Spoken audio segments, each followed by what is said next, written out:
Comment today on Eagle Eyes on Tech. A Pokemon Leaker has leaked all the Pokemon things, and I do mean all of the Pokemon things. Apple has very quietly announced and launched a new generation of CPUs and computers.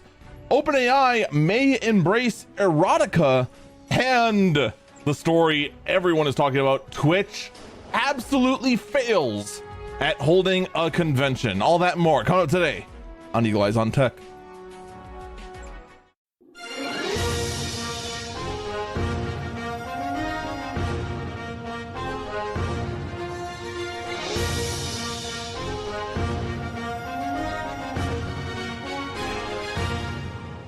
Good morning, good afternoon, good evening, or to I'm going to bury this guy on tech. I'm Eagle Falcon.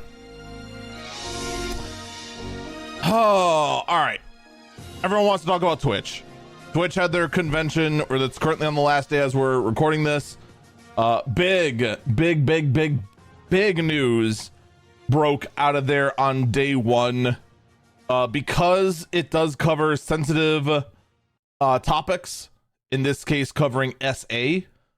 We are going to save that for the very end. So this is going to be one of those very rare episodes where the podcast does not end on the last burb. It is going to end on a super serious topic. If you're unable to handle those kind of topics, I understand, end the podcast early. That's totally fine. With that said, though, let's go ahead and start off with some lighter topics, such as power bricks for the EU market will soon, thanks to new regulation, must include detachable USB-C cables by 2028. So things like the Nintendo Switch power brick that is powered by USB-C but has it physically attached will not be allowed in the EU starting in, well, basically 2 years, a little over 2 years. It will also add regulations for rating their power labels for the cables to try and add a little bit more transparency to USB-C. Because right now, let's be honest, you hear USB-C, you think all USB-C cables are universal. That's a pretty safe bet. They're not, by the way. You can have some USB-C cables that are only transmitting at USB 2 speeds. You can have some that can only transfer up to 60 watts. You can have some that can go all the way up to 240 watts. You can have some that go up to USB 4 or Thunderbolt 4 speeds. It goes on and on and on. There's actually quite a lot of different kinds of USB-C out there. So the goal of this is to, first off, make it so that we reduce e-waste by making it so that power bricks that use USB-C must have the cable detached. And after trying to help my dad unplug a power brick from the couch, don't ask. I am greatly appreciative with how quickly he's been going through cables thanks to his dog, that in fact he's been using the same brick every time, because otherwise that would have gotten very expensive very quickly. Although, considering it looks like he had about a dozen dead cables, it looks like it already has gotten pretty expensive. But I digress. All in all, I'd say this worked out pretty well. I would say this is a pretty good regulation. I'm usually not one that's really for regulations, but in this case, I'm struggling to see a downside. I'm sure Apple can invent a downside. Oh, no. You don't understand. We need to not state what kind of USB-C cables they are because that ruins their elegance. No, we can't do that. No. We can't let people know that the iPhone ships only on USB 2. No, we can't do that. No, it's so important that the cable be permanently attached to the brick. No, it's not flying this time. I don't see many ways where it's gonna fly. Someone in chat asks, is Meglock dead? I assume you mean Meg safe. I believe that would get an exception, but I'm pretty sure this is just referring to any kind of charging brick that uses USB-C. So I think things like MagSafe or proprietary barrel connectors and whatnot would be immune to this regulation. I believe this is just. Let me take a look here. I'm fairly certain that this is just referring to devices that are powered by the USB power delivery standard. Oh, or I could just read the first paragraph. This time around, the block is aiming for the 2028 standardization of power bricks and wall warts on USB-C with detachable cables for a good chunk of consumer electronics. So it does sound like it's just focusing on USB-C. So MagSafe would be immune. Your laptop barrel jacks would be immune. Your weird proprietary device would be immune. Your RV would be immune. If your RV somehow connects to the grid with a giant wall wart, your house would be immune. This is what I get for like doing a whole, I spent like hours of research making sure I had everything for the Twitch story. This is what ends up happening when I spend way too long focusing on a super serious topic. You get dumb thoughts like a house plugging into a massive outlet in the ground via a giant brick. I think that's a good sign for you to move on, isn't it? I'm pretty sure it is. Next up, though, is a story that I can't exactly show a whole lot of because, well, a leaking organization by the name of Centro Leaks has gotten a hold of a metric ton of Pokemon leaks.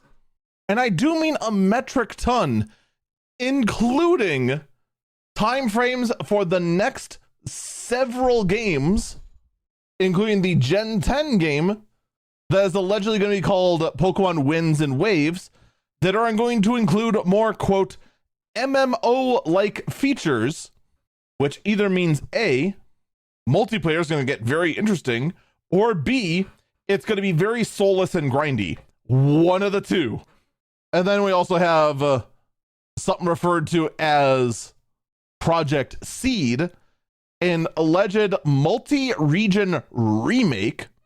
So a Pokemon remake that's going to cover multiple regions at once. Something that the Pokemon community has been asking about for an eternity. The third Pokemon Legends game, that are going to be Legends Galar, and potentially a far more MMO-esque Pokemon game after that, as well as a Black and White remake as well. So all in all, some interesting things coming out of the company that seems to only innovate in the courtroom. But right now, they're currently just trying to get Pokemon ZA out, which it currently is, but I don't know. A lot of people are praising the combat style of it being more action-based. But from what I've heard, everything else about the game is very, very dead inside. The whole point is that it advanced with the alphabet, starting at Z and trying to get all the way to the top at A, only to find out that the game pretty much skips well over 2/3 of the alphabet because the game just kind of stopped caring. It seems to go through a very basic gameplay loop that gets very repetitive. People are saying the graphics are pretty flat. Like, it feels like a $20 game that they're asking $80 for, plus a $30 DLC right off the bat. And it's like, all in all, Pokemon ZA doesn't sound bad, but I gotta agree, it's not an $80 plus $30 game. I will admit one thing I was wrong about. I said I guarantee you this thing is going to run like dog doo-doo on the Switch 1. I was wrong. It is getting a very respectable 25 to 30 FPS on the Switch 1, which, considering the massive gap in performance between the Switch 1 and the Switch 2, that is actually pretty impressive. That is actually very respectable and very playable. I just don't think it's $60 or $80 playable. So yeah, that's my review of Pokemon ZA based on other reviews. Will I play it myself one day? Maybe. If I find it like for sale in a used shop for like $20, I'll probably get it. Will I go ahead and buy it new? Definitely not. I really cannot with personal things going on. Got some big car repair bills to pay. So definitely not going to be buying games that I'm not too enthusiastic about. Speaking of things we're not too enthusiastic about, Windows 10 support has officially ended. Oh yeah, I forgot to mention, Pokemon. The reason I didn't show anything on the stream or on the video portion of the podcast about the Pokemon leaks is because the Pokemon Company is sending out DMCA takedown notices and are being super aggressive about anything involving the leaks. They are specifically targeting the picture documentation involving this. They're targeting both Central leaks and anyone sharing the news. That being said, those Central leaks, when they got copyright claimed, said the following: "We cannot tolerate the abuse of DMCA to remove posts that contain only texts with news values and do not infringe on Pokemon's copyright in any way. That post does not include any illustrations that could be seen as making false claims about your company. In the future, for such abuses, we will send counter DMCA notices." Gotta give them credit. Big balls. Big balls, big talk. I'd love to see the pushback. I doubt it's going to happen. With that said, we're going to move on. This then, of course, moves to Windows 10 officially ending support as of about 5 days ago. It has happened. So what does this mean? Does this mean your Windows 10 computer is useless, dead, and forever a piece of scrap? No, not quite. So here's what's going to end up happening. All right. The end of Windows 10 support just means that you are no longer going to receive security updates. And that's basically it. The side effect of this is that future drivers and future updates to functionality of some programs will most likely, in the very near future, also drop Windows 10. So this is the first warning sign that yes, your Windows 10 computer, it's time to move on. Does it mean you need to go scrap your Windows 10 computer immediately and switch to Windows 11 or Linux immediately? No. No, it does not. It just means you need to start working on that escape plan now. And I'll tell you what, it's in the desktop world, it's rough. Let me explain why. When you are talking about trying to upgrade a desktop, your options are either A, buy a used one if you're looking on a budget, or buy an off-lease one. Buying used gaming computers is a tough sell because, no offense, but many gamers do not treat their computers well. I'm sorry, it's true. Many people also try to cut corners on their gaming rigs and will tend to run them until they'll run no more. So a whole rig out there on the used market probably has quite a few issues. It's just the way of things. Okay? So, your other option, like I said, is an off-lease computer. I've actually been a big fan of saying pick an off-lease computer, especially used workstations. I ran an HP Z840 for a very long time. And before that, it was a Dell Precision. It was a T7600. Great rigs. Love them. Here's the problem. In the workstation space, there has not been a whole lot of innovation. In fact, most people, or most workstations, well, they don't support Windows 11. We've gone so long in the high-end workstation market that there's just been no generational upgrades. We've actually gotten to the point where dual CPU workstations are basically extinct. We're down to single CPUs. So you now have there's basically right now only 2 generations of workstations that support Trusted Platform Module 2.0. This is the key thing when trying to upgrade a machine to Windows 11. This is going to be your big bottleneck. Units like my Z840 do not support that. The next model up, the Z8, it's considered current gen, and thus is worth about $1,200 on the used market. Not a great price for a used computer. You can almost buy new for that. I love that someone in chat says switch to Mac. That's the dumbest answer I ever heard. If you're worried about bailing out of Windows 10, switching to Mac OS is the dumbest thing you could do. Because if you hung on to Windows 10 this long, odds are you can't afford a Mac.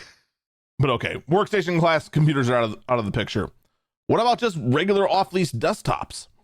Well, that puts you in the territory of Dell Optiplexes, HP Elite Towers, those sort of things.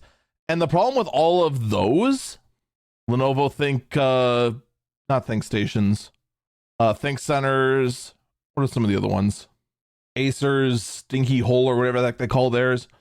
All of those support almost no upgradability. So if you're looking for a cheap way to game, you're SOL, because the best you can get in there is a 75 watt GPU. Guess what doesn't exist anymore? A 75 watt GPU. Not an option anymore. And they all have proprietary power supplies. Hilariously enough, your best option in the used market versus getting a Windows 11 computer that can do some light gaming is a laptop. Whether it be a Dell Precision laptop, a ThinkPad W series, or whatever, what is it, a P series, I think is their current workstation models, the HP ZBooks, whatever it may be, those unironically are your best option for a cheap way to get into Windows 11 and do some light gaming, which is comical. Someone in chat says there is an Intel 75 watt GPU. The question is, how good is it? I don't trust this. That has no video out. Yeah, the Intel A380 is 75 watt, but it doesn't look like you can get a hold of it for a very good price.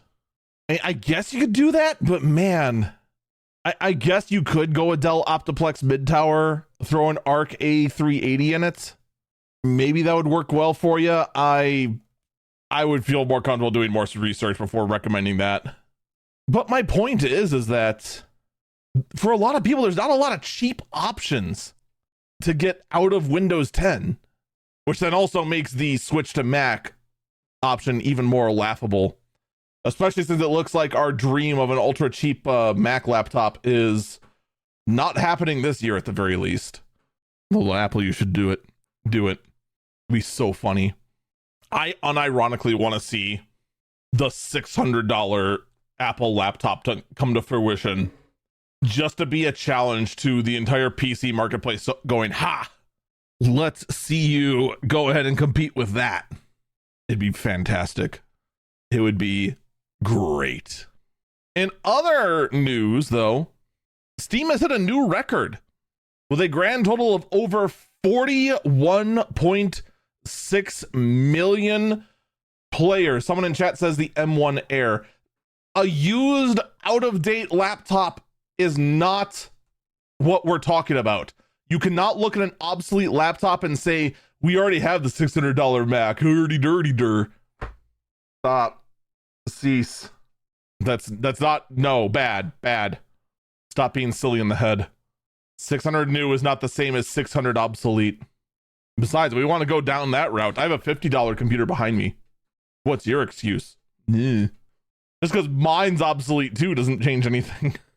In any case, Steam hits a brand new record for over 41.6 million players actively playing at one time. And for the most part, appears to be drawn by a mixable AAA and indie between Hades 2, Hollow Knight Silksong, Battlefield 6. It has broken the previous record of 38.4 and has now made the new record 41.6 million.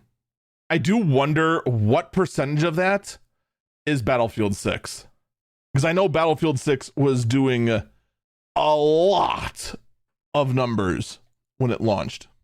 It might have been the only thing to actually give proof that, in fact, EA actually does have something of value, the Battlefield franchise, and not much else. Well, I mean, it's better than what they had going before, so, kudos to Steam. A new record made. Love to see what the next big gaming event is that pushes them over the edge. Let's aim for 50 mil next time. Let's see if it can actually happen. Finally, before we get to our first break, I want to just cover this story very quickly. Jerry Rig Everything does extreme durability tests on pretty much every smartphone that comes out. And he found the very first one that caught fire during his test. That being the Pixel 10 Pro Fold. The phone has literally gone up in smoke during his bend test. This mostly having to do with the fact the phone was already charged, but also, and this is something that not a lot of people are talking about, and is one of the big concerning points, the frame is not rigid enough. Jerry Rig Everything has mentioned in his video, and I do recommend checking it out because it is very informative, that in fact, the previous generation folds all failed the durability test. And it's not like, oh, it's a folding phone, of course it failed. Every other folding phone has passed. It's just the Pixel Fold. And it's all thanks to the antenna lines in the frame. They did nothing to reinforce them. It's just a massive weak point in the phone. And sure enough, it bent and cracked along the antenna line, which then caused a short in the battery and caused it to combust. Now, does this mean that the Pixel 10 Pro Fold is a fire hazard and it's a ticking time bomb, just like the Galaxy Note 8 and so on and so forth and et cetera, et cetera? Oh God, it's all over. Oh, it's just a grenade waiting to go off in your pocket. No, this is nothing like that. It took excessive force for this phone to combust. You do not have to worry about the Pixel 10 Pro self-combusting in your pocket. You really should be concerned, though, about the frame of the phone buckling and cracking under pressure in your pocket. Like, I'm sorry, but mishandling this phone can lead to some catastrophic damage. It doesn't take much to break this phone. And as someone mentioned in the chat, yes, the interior screen will still scratch to your fingernails and leave permanent marks. But you know, that's folding phones for you. We're going to take a break here. When we come back, I want to talk about the new Apple CPUs and everything involving with it. Don't go anywhere. We'll be back.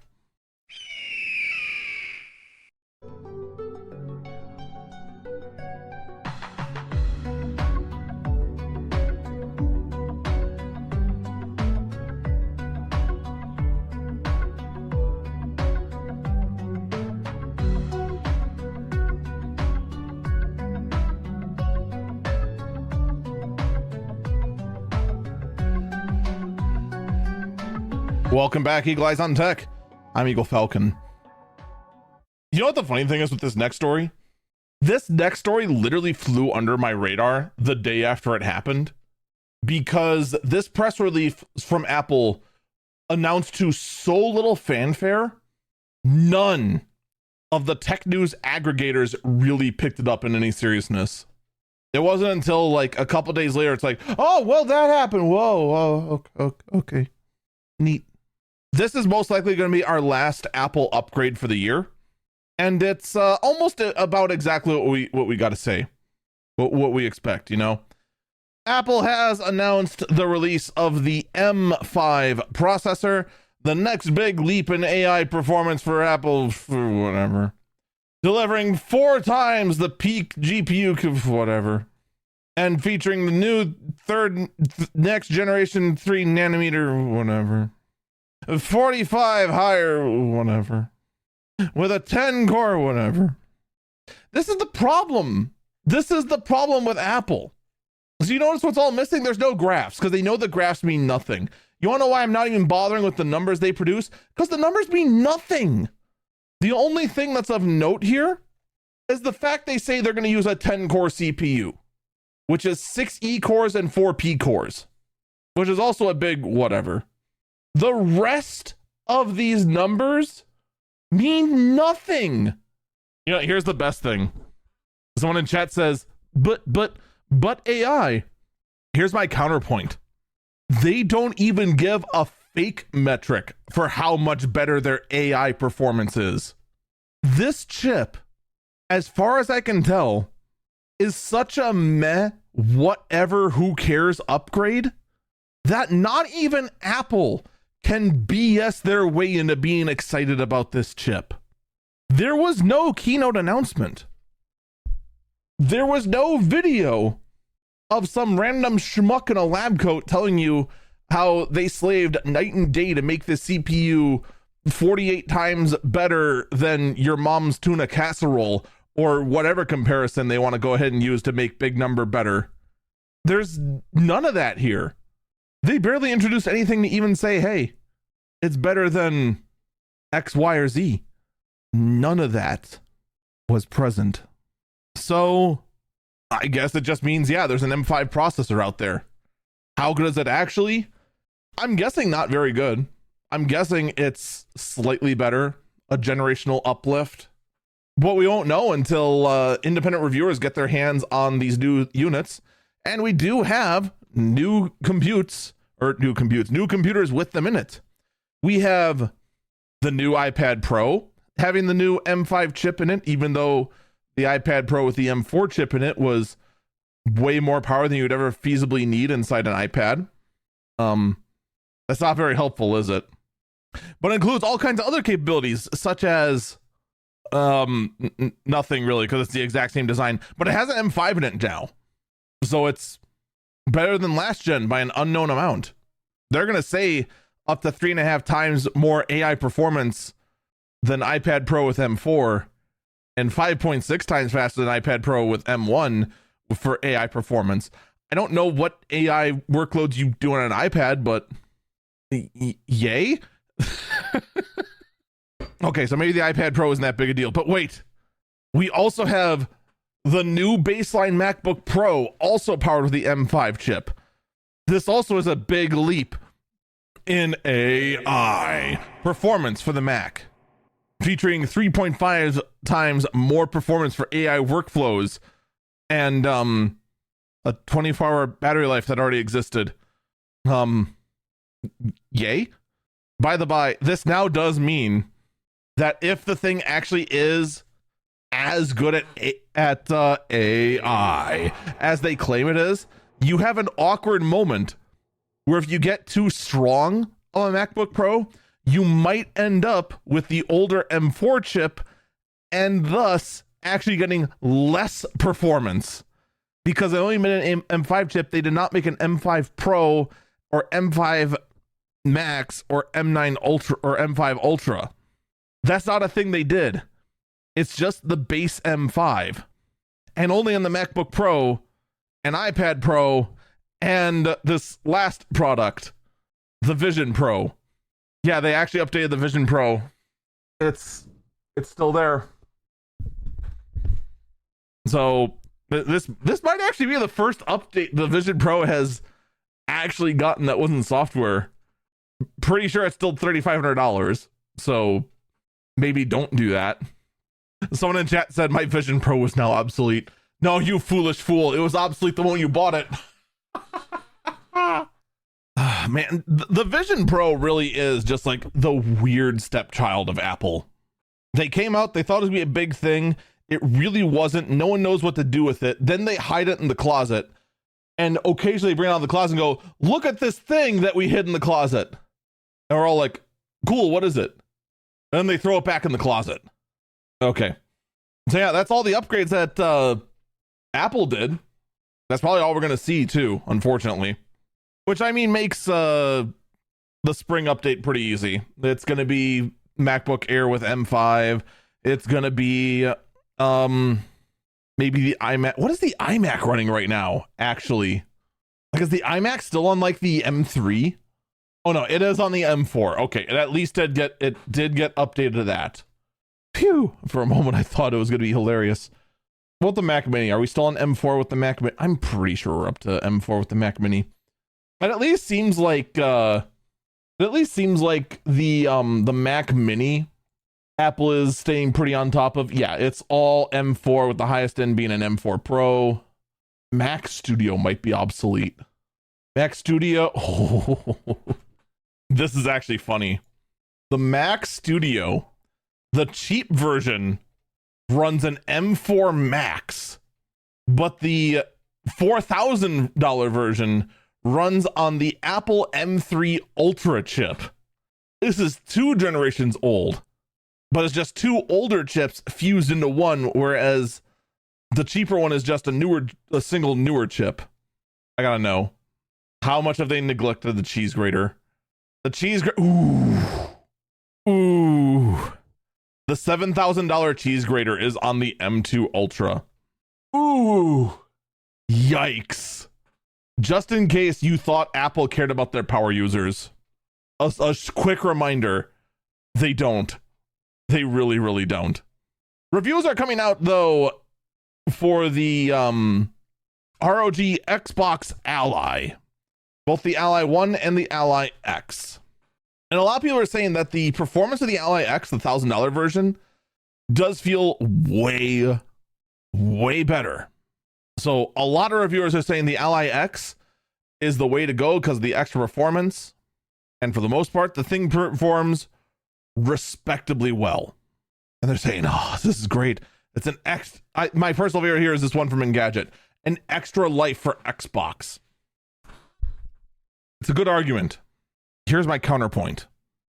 Who in this economy has $1,000 to spend for a subpar version of the Xbox console and running less efficiently than the base console?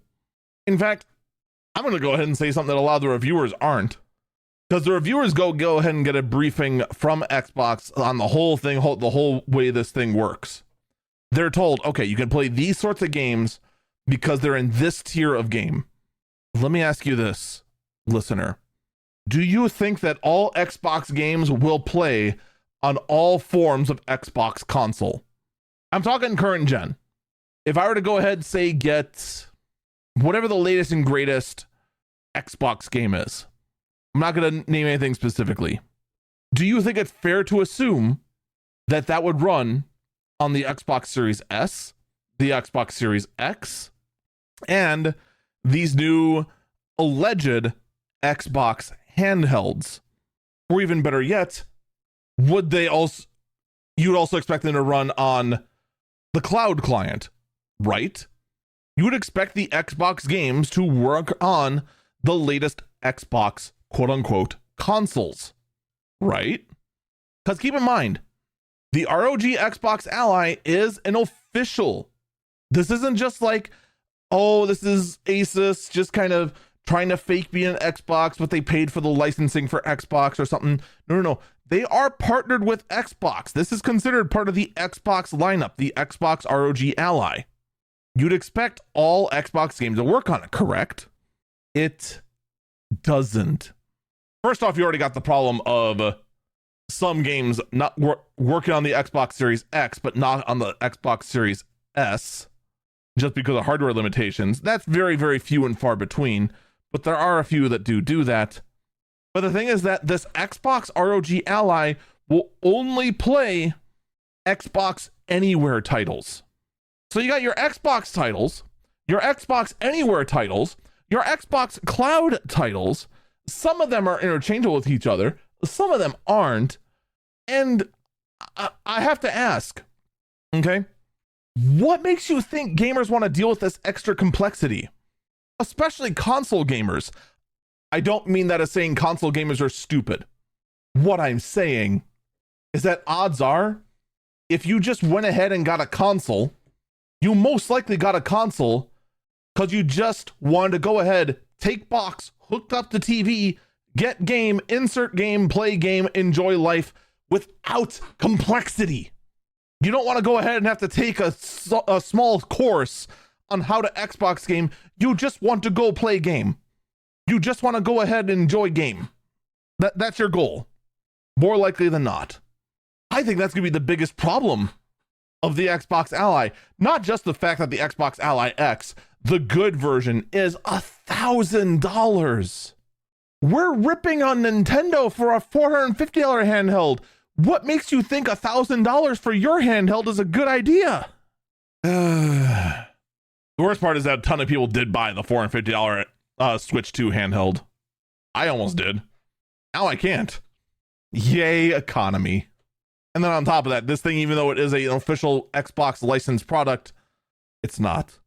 It's a Windows device with a skin on top of it. So it does not perform optimally, even a little bit. Not even close. Meanwhile, though, NVIDIA has been getting out their NVIDIA DGX Spark mini AI computer out to the masses. This is a small mini computer that runs on their GPU and a ARM-based processor. Its sole purpose is to be, quote, the smallest AI supercomputer that is producing some decent AI performance numbers, but unfortunately, is very purpose built. The other thing is that no one's gotten their hands on it quite yet to actually see if it measures up to the AI performance that they're promising. And I got a feeling that when push comes to shove, the AI performance is just not going to measure up, that it's going to run into thermal limitations because this little AI supercomputer is just not big enough to manage. But man, they want to make sure that you hear the letters AI loud enough so that you just go, ooh, that's the new hotness. I should get 80. Yay. Who cares about thinking? I heard the letters AI, so it must be good and good for the future because AI is good for everything. Did I do it? Did I capture the exact thought process of every single frickin' business owner out there that just assumes that AI is absolutely perfect for everything? I'm sorry, I missed reverbing one AI in all of that. Someone in chat said that I should get a computer so that AI will automatically reverb every single time I say AI, so I don't have to have my finger on the voice changer button every single time. You know what? Maybe that will finally get me to go get a Mac for all that sweet, juicy AI performance, all that general 4.5 times or whatever. Someone in chat says I'd do it too. I do it for the right price. Getting a dedicated AI computer just to do that might go over my budget of $3. Meanwhile, though, OpenAI has paused all Sora video generations of Martin Luther King Jr. This has come after OpenAI has finally gotten a little bit of pushback from the I don't know what that sound was. I don't think it was heard anymore. It was like some weird sound of something falling. I don't know. I don't think it was picked up by the mic. I think we're good. But the estate of Martin Luther King Jr. has pressed OpenAI about using his image without the consent of the estate. And of course, they wouldn't care as much to do it if it weren't for the fact that, well, a lot of people are using the image of Dr. Martin Luther King Jr. in very, very disrespectful ways. Because it's the internet, of course they did. The internet, if they could, would put a Hitler mustache on this piece of orange gummy I'm holding. They do it. You know they would. So yeah, the whole thing about having to opt out, yeah, they had to press legal action in order for OpenAI to properly opt them out. People in chat are saying that I could use a Chromebook to go ahead and do it. Well, first off, the Chromebook is extinct, and second, there's no way there's enough processing power to do that sort of thing. You have any idea how much processing power local frickin' AI operations take? A Chromebook could not do it in real time. There is no effing way. No. Someone in chat says AI is done in the cloud. Well, then I don't need the Chromebook. Now do I? Someone in chat says who said real time? We just meant it in post. Oh, good. Then I don't need any dedicated computer at all. Someone in chat says the Chromebook is my access point. Why would I need an access point when I already have a perfectly good computer in front of me? Your logic sucks. Chat says mobile. My mobile workstation is over there. And actually, if we want to be real, my mobile workstation has enough power on it that it could probably do the AI computation for, locally without having to pay an AI server farm to go ahead and do the compute. The Chromebook fits in my budget. The Chromebook actually is the more expensive option because the Chromebook costs $20. The laptop I already own costs $0. Here's my counterpoint, though. I don't care enough. I don't care enough to go ahead and in post say AI with a reverb when I can do it locally in real time. The point is, OpenAI actually got some good pushback. And finally, I bring you to the last burb, the last story of the day, the weirdest story of the week. A reminder, once again, we do have another story after this. It is one that it touches sensitive topics. That is why we're doing the last burb before this topic. Weird story of the week. Sam Altman says that ChatGPT will soon allow for erotica for adult users.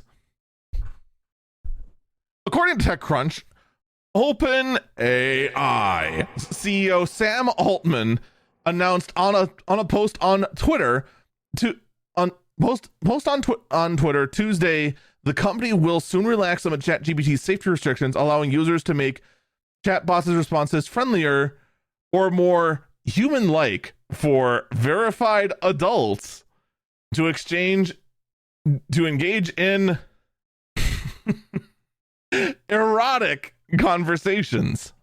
His exact quote is, "We made ChatGPT pretty restrictive to make sure that we were being careful with mental health issues.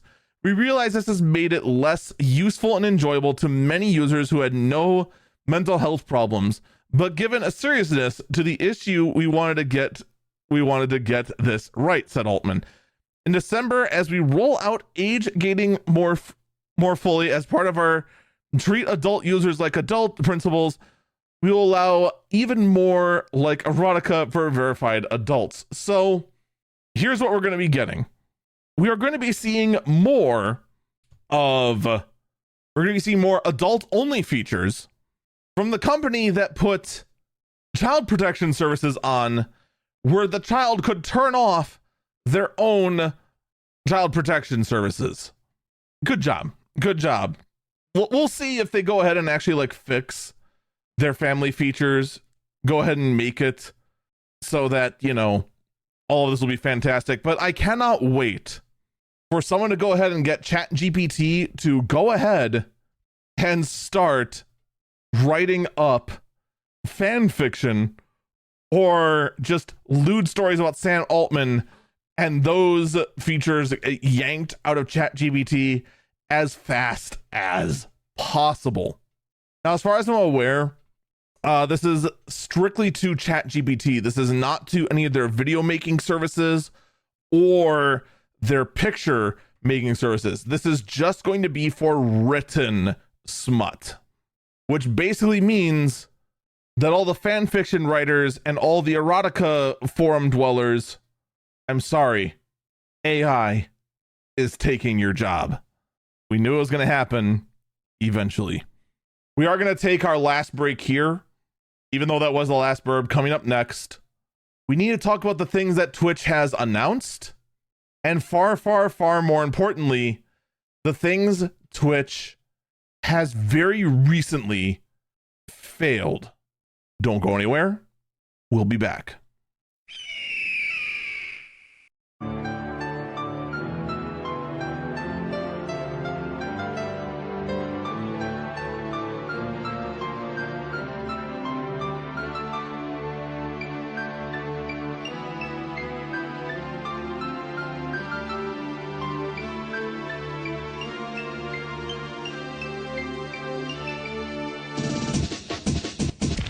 Welcome back, Eagle Eyes on Tech. I'm Eagle Falcon. I'm just going to warn you now, once again, okay? We are going to be covering topics that involve SA. If you're not sure what SA stands for, it stands for sexual assault. We are going to be talking about the incident that occurred at TwitchCon. We're going to be covering a lot of news involving TwitchCon. And just Twitch in general. Almost all of the news is bad. I'm just going to tell you that right now. If you are disturbed by these sort of topics, I understand if you turn off the podcast now or bail out. Happy trails, and I hope you have a great night. I totally understand. Okay? This is your last warning. 3, 2, 1. Our story begins a couple of days ago, October 15th. This involves a Twitch partner. And I want to stress, this person is a Twitch partner. I also want to stress that in order to achieve Twitch partnership, you need to meet some automated goals, but you also need to apply. You do need to apply, and allegedly, application for Twitch partnership is reviewed by a person. And I want to stress that it is allegedly reviewed by a person. This Twitch partner then put in an application to be featured on the front page. For those who don't know, on Twitch, there is a front page carousel. Those spots are first sold at a premium to businesses who sponsor streamers that promote their products. You often see that in like Miller Lite streams or some of their random, like, you've seen those sort of things. Sponsors will often sponsor like some kind of DJ, some kind of special event. Sometimes you might see like Miller Lite promoting like some poker, well, probably not poker on Twitch anymore, but like Call of Duty or something like that, right? You see that from time to time. Those are not as common anymore on Twitch, mostly because Twitch's reputation is not very good right now. We're going to get into another couple of reasons why their reputation is not very good right now. But the rest of the spots are filled just based on application. Any Twitch partner, and I want to stress, Twitch partner can apply to be featured on the front page. That application is then allegedly, and I want to stress again, allegedly reviewed by a real person and then approved as such. So who's the Twitch partner that I'm mentioning in all this? This involves Twitch partner Tiger or Tigre or whatever. They are a furry VTuber, but not just any kind of furry VTuber. Okay? They're a special subsection of furry VTuber. They are what is referred to as a baby fur, meaning that they intentionally portray an underage character, usually in a diaper, for fetishized reasons. They got approved to be on the front page. This sort of content, by the way, is against the terms of service. By the way, it's not like they applied for partnership and for the front page and then switched to this radically fetishized content. From what I can find, they have always been doing this kind of content for as far back as I can find. By the by, you can donate to my therapy fund at twitch.tv/EagleFalcon. I now need it. They were in fact banned after being on the front page. They were then unbanned 1 day later. I suspect the 1 day ban was triggered automatically because there are some people who say that automatic 1 day bans do happen if enough people report a stream. Now I have to ask, who is reviewing this stuff? Because let's pretend for a minute that it was a manual ban, that it was the global moderators that issued the ban. You're telling me Twitch approved questionable content, then approved questionable content to appear on the front page, then banned the questionable content, and then unbanned the questionable content less than 24 hours later. Now, I want to stress something. I do not condone harassment of this streamer. All right? Trust me, even if you disapprove with what they do, they're getting enough as it is. They got all of the negative attention. All of it.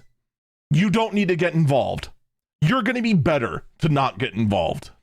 But let's just go over the standards of Twitch, not by what they've written, but by how they act.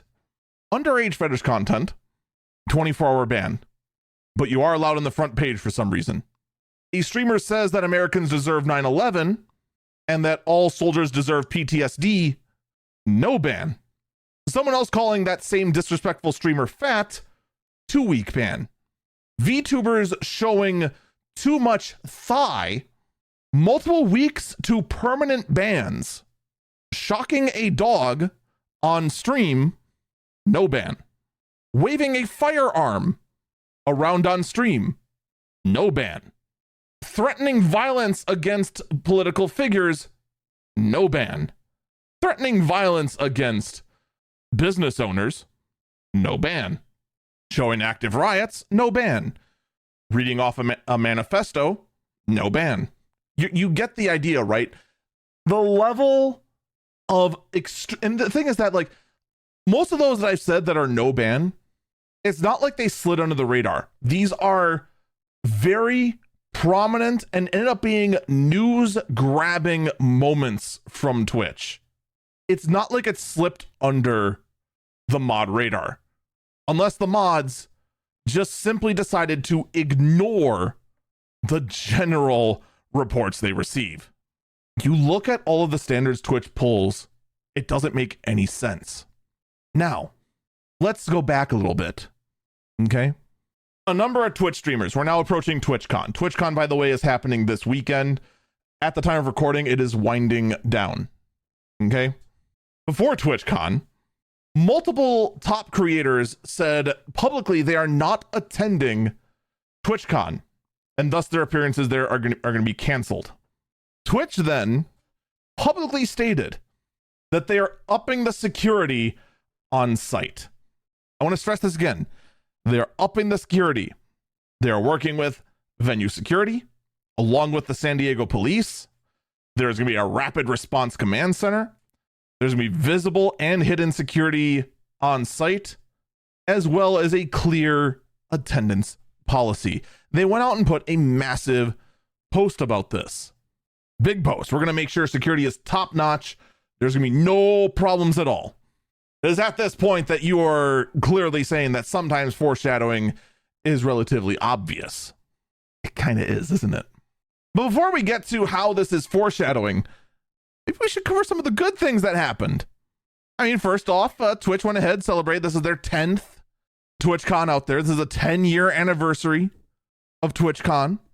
They've also made a very public announcement that they're donating $100,000 to the Immune Deficiency Foundation, which is pretty good.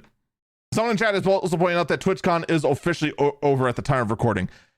It is, but I don't have all the news that came out of there, because I know there is a Q&A session that is going on towards the end. I don't have all the information from that yet, and I got a feeling that information from that QA session is going to be very, very newsworthy. So I have to, before I could say like, oh yeah, TwitchCon is over, we have nothing more to report from there, I need that information. I need it. But in any case, Twitch is officially making a $100,000 donation to the Immune Deficiency Foundation, which normally I would go ahead and say, yeah, this is good stuff. Donating to charity is fantastic. Counterpoint, as selfish as it sounds, maybe donating to charity is not a wise decision when you're a business that doesn't turn a profit at all, or a business that is in clear dire straits. But in any case, charity donations aside, the dual format streaming is now in beta. You can now go ahead and go to link.twitch.tv and sign up for the beta access, which I'm going to drag over here because I actually can't remember if I did it or not. I did not. I'll have to go ahead and fill that out later because it actually is a big form. So, you know, that's a decent upgrade. That's a decent feature. Can't wait to go ahead and start setting things up for that. It'll take a bit. That could be neat for people who have the bandwidth to do it. They're also excited to be working with Meta with the new wearable device access toolkit to enable streamers to go live hands-free directly from their AI glasses. That will be coming in the next few months. They'll be updating the Twitch mobile app to support vertical streaming from their AI glasses. Because of course we need to have AI be in complete echo reverb, as is tradition. We are also have a new feature known as auto clips, where the feature automatically generates clips of your stream using the power of AI, so that you as the streamer don't have to worry about your chat that is lurking and not being counted because the Twitch algorithm for counting viewers is now atrocious.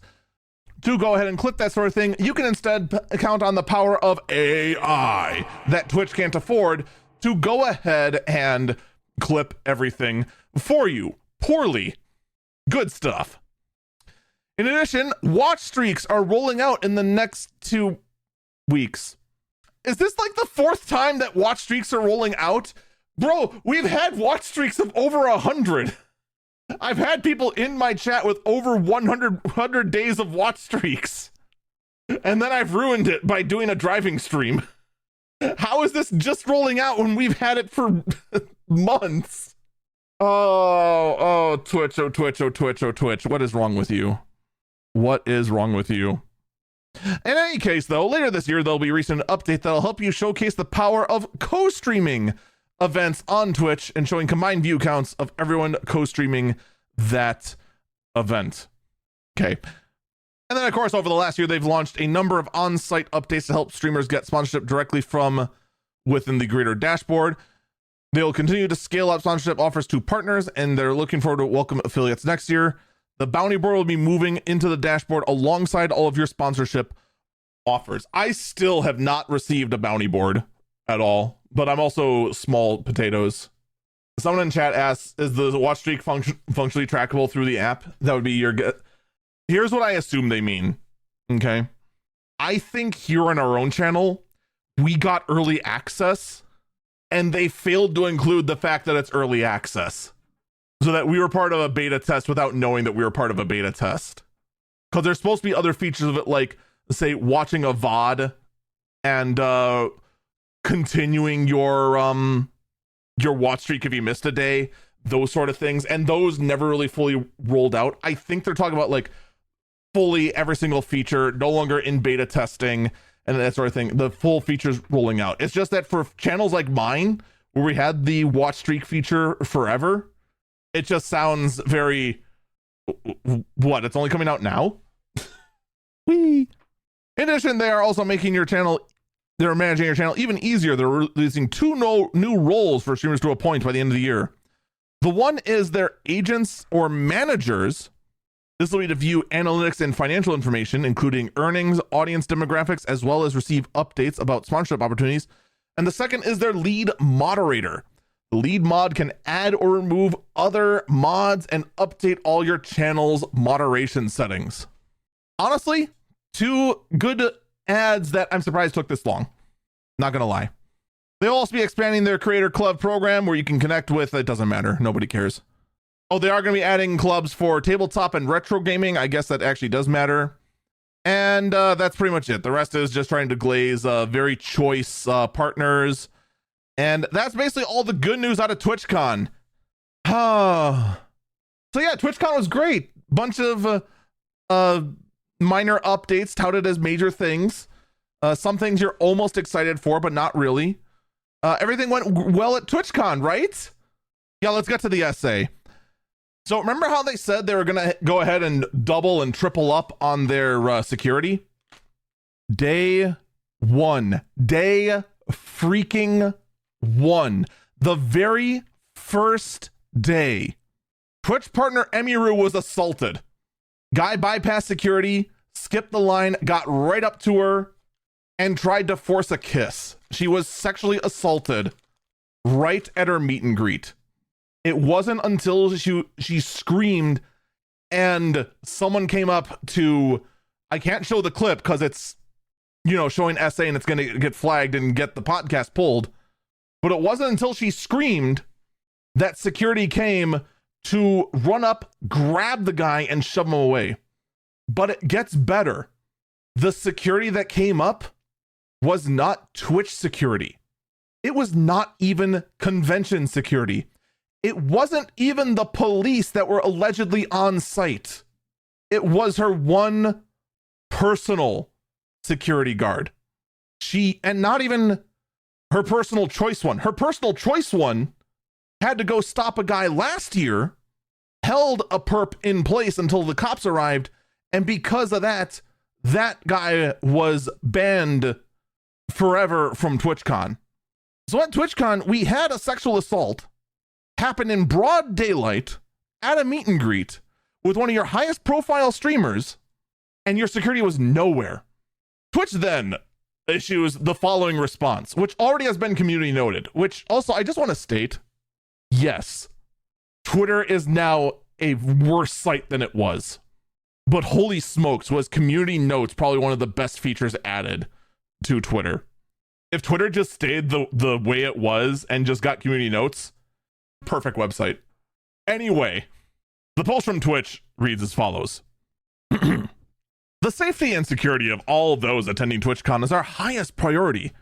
The behavior displayed by the individual involved in the incident yesterday involving a high-profile streamer was completely unacceptable and deeply upsetting. Let me interject. That was not my dyslexia.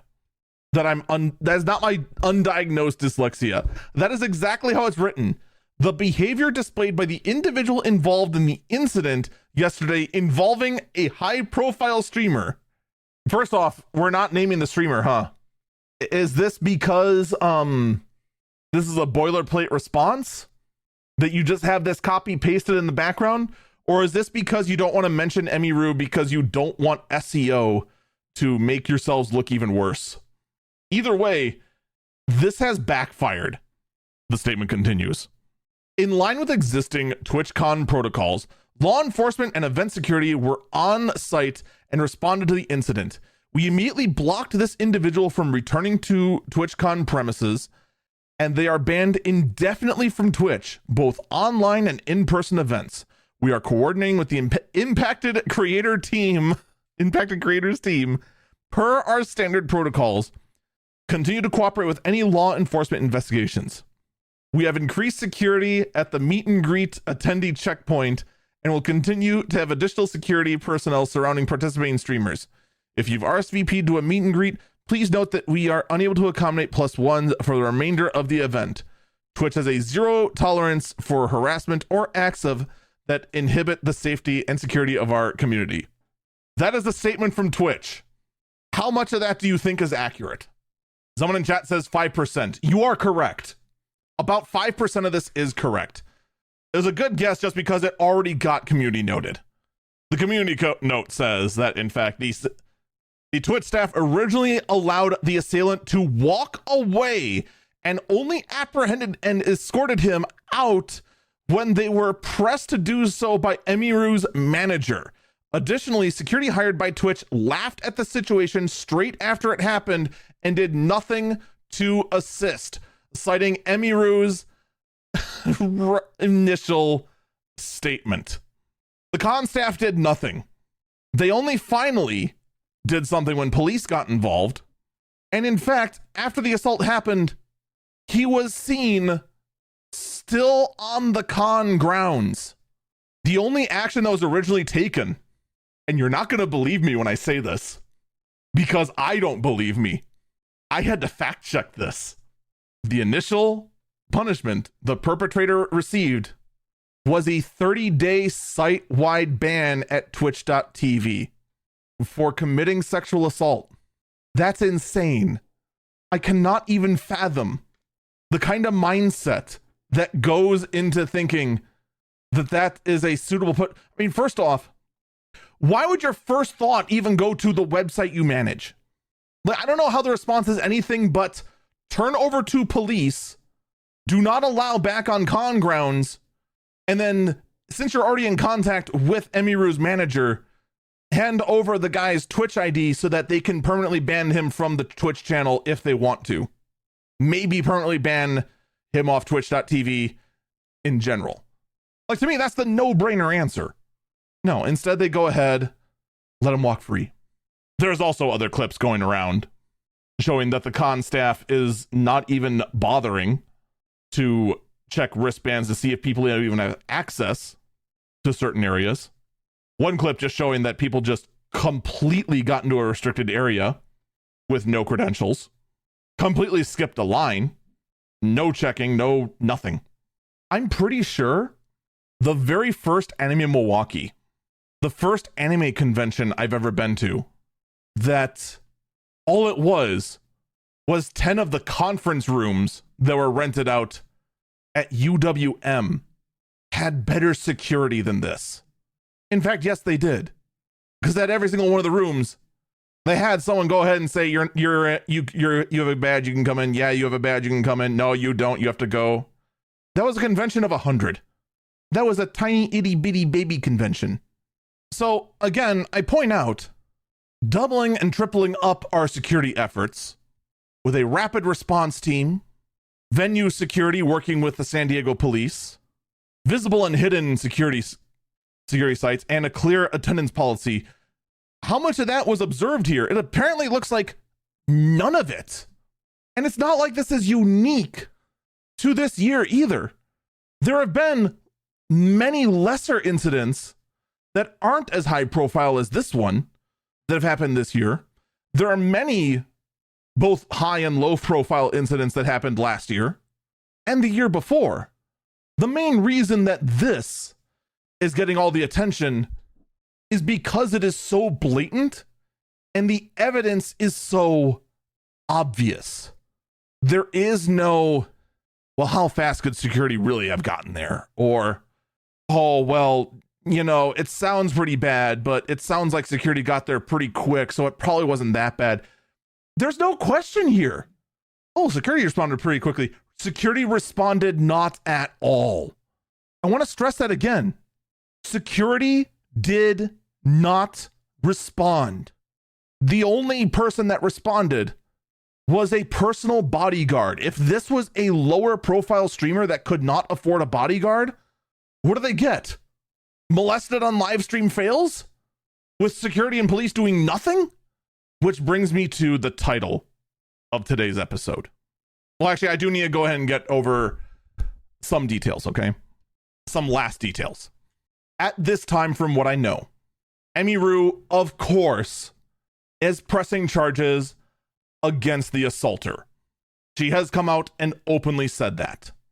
Emiru has also stated to the effect that many high-profile security individuals for the convention were known to have been partying elsewhere. Nowhere in sight. All other matters regarding it are currently Emiru has passed off to her manager. I don't blame her for doing that because you went through something very traumatic. You don't want to think about it right now. You want to try to unwind, try to forget it happened, and try to just process what just happened. You don't want to deal with, thoughts about having to go and do things like sue your employer. Put it to your manager, give it to someone with a clearer head. Totally get that. Do I think that Emiru is going to sue Twitch? I think yes. And quite frankly, I'll be blunt, I hope they do. Because right now, the staff at Twitch, it needs a deep, and I do mean a deep, house cleaning. Con management clearly needs to let go a whole lot of do-nothing veterans on the team. Because this is now 2 catastrophic failures of a convention in a row. If you expect to have an 11th TwitchCon, tons of fresh faces need to come in. And you go through strict training. This cannot happen again. And honestly, probably the better thing to do, especially since your company is not profitable, you know what the far wiser decision is? Don't do a TwitchCon 11. I know that's going to sound harsh. I know that's going to sound, terrible. But despite the fact that they charge hundreds of dollars for tickets, charge extra for meet and greets, charge extra for this, charge extra for that, by the time they go ahead and pay out all the guest money, all the venue money, all of the staff money, all of the security, well, they clearly didn't spend the security money. After they go ahead and spend everything, most conventions, and I do mean that, most conventions end up being close to a wash. And quite frankly, considering what Twitch is going to have to start paying for their insurance premium after news of this gets out, so that their insurance covers any sort of lawsuits like they're about to get, I don't think TwitchCon's going to be profitable. And I think it's going to be far more intelligent to just simply not hold a TwitchCon 11. At least not in 2026. This is insane. Also, I didn't have a chance to review Dan Clancy's entire response to the whole thing. I only caught bits and pieces.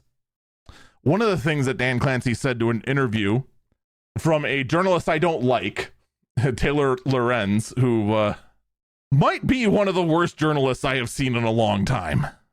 But in an interview with her, Dan Clancy said something to the effect of, well, we take these sort of things very seriously, and we're doing everything we can, but it's also important to know that we have the best security features of any live streaming service out there, and we take safety very, very seriously.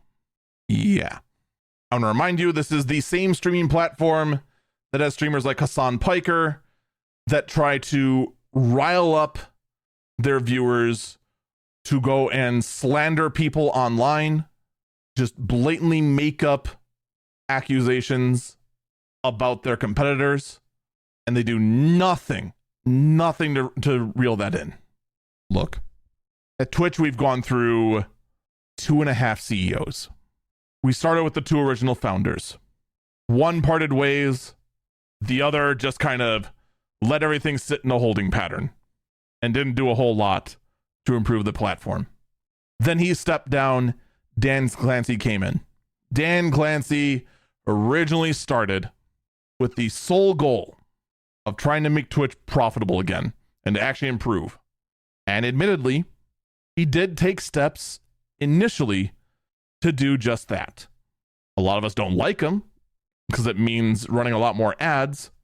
But right now, between doing nothing about girls in bikinis trying to advertise for their softcore porn websites and letting them pretty much dominate the IRL categories, between not doing anything about political extremists making politically extreme statements, ruining the name of this neutral gaming streaming website even more, being hyper aggressive against virtual tubers or virtual streamers or VTubers, trying to go ahead and very suddenly and very aggressively have them conform to standards they don't even hold those same softcore porn streamers I mentioned earlier, who are in bikinis, who then go ahead, let political extremist streamers say whatever they want, hold racist panels, but then if anyone criticizes those same streamers, they get banned. And then for some unknown reason, Dan Clancy then wonders, where's all the advertisers? It's funny, isn't it? It's hard to sell ad slots when your reputation is so bad that advertisers don't want to advertise, which means you have a whole lot of extra ad slots, which means you fill those ad slots at a discount, which then means your ads are worth less. And then these reputations, of course, then hit you more directly. Viewers want nothing to do with a platform that just hates their favorite streamer now, or supports puppy shocking, or supports a guy who says, let the streets run red with the blood of capitalists. And you wonder, why is your reputation so bad? I said this years ago, and I'm going to be blunt once again. Dan Clancy needs to step down. He needs to be fired. If he is not fired soon, I don't know how Twitch survives. And I don't mean this in some kind of exaggerated sort of way. It's not hard to see the death spiral that Twitch is on. Already, large numbers of streamers just don't want to be on Twitch because they don't want to be associated with this nonsense. Nobody wants to be affiliated with the same website that supports Mr. Puppy Zapper over there. Nobody wants to be affiliated with all the girls trying to go ahead and advertise their OnlyFans while you are are given a warning for advertising your YouTube page. Or worse, that you're trying to debut as a VTuber only for someone to abuse the system and get you banned before you even do your first stream. Amazon, if you want to see your investment of Twitch to actually generate you money, the entire Twitch staff has to go. Dan, Clancy included. Especially Dan Clancy. That is the only way Twitch survives. And for every other Twitch streamer out there, your options are either YouTube or Kick. I'll be blunt. Facebook gaming is winding down. That's entire setup is soon going to be retired. It's very obvious. There's a few other smaller sites, Trovo being one, but I mean, you're not going to get a whole lot of traction there at all. There's a few. Hitbox, I think, is still out there. Azubu still out there, but they're mostly for what you call it. TikTok's out there, but you got to be big enough to even be on TikTok. This really does make your options realistically the website supported by gambling or the website supported by AI. That's where we're at.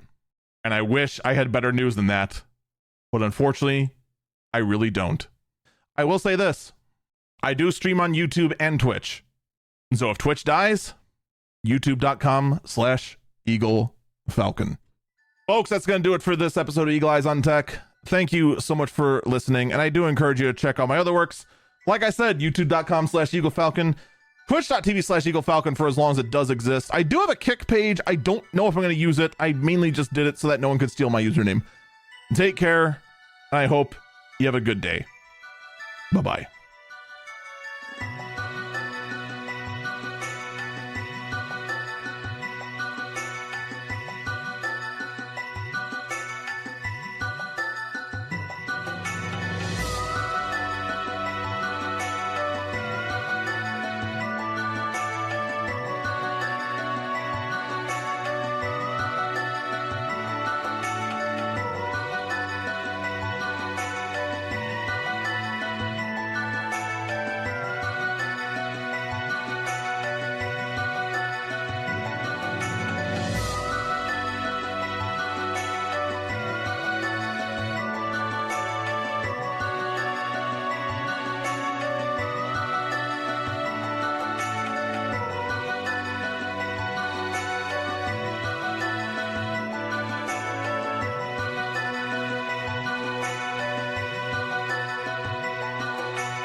Can you imagine if it actually happens that Kick actually manages to outdo Twitch as far as viewership? I wonder how long until that's actually the case, especially considering the fact that Kick was built off the stolen source code of freaking Twitch. This is the world we live in now, isn't it? Just absolutely insane. I do got to stress again, Dan Clancy, if you want the easy way out with the most amount of respect, retire now and say simply that you wanted to go and spend more time with your family. I think that's the most respectful way you get out of this without seeming like an absolute fool.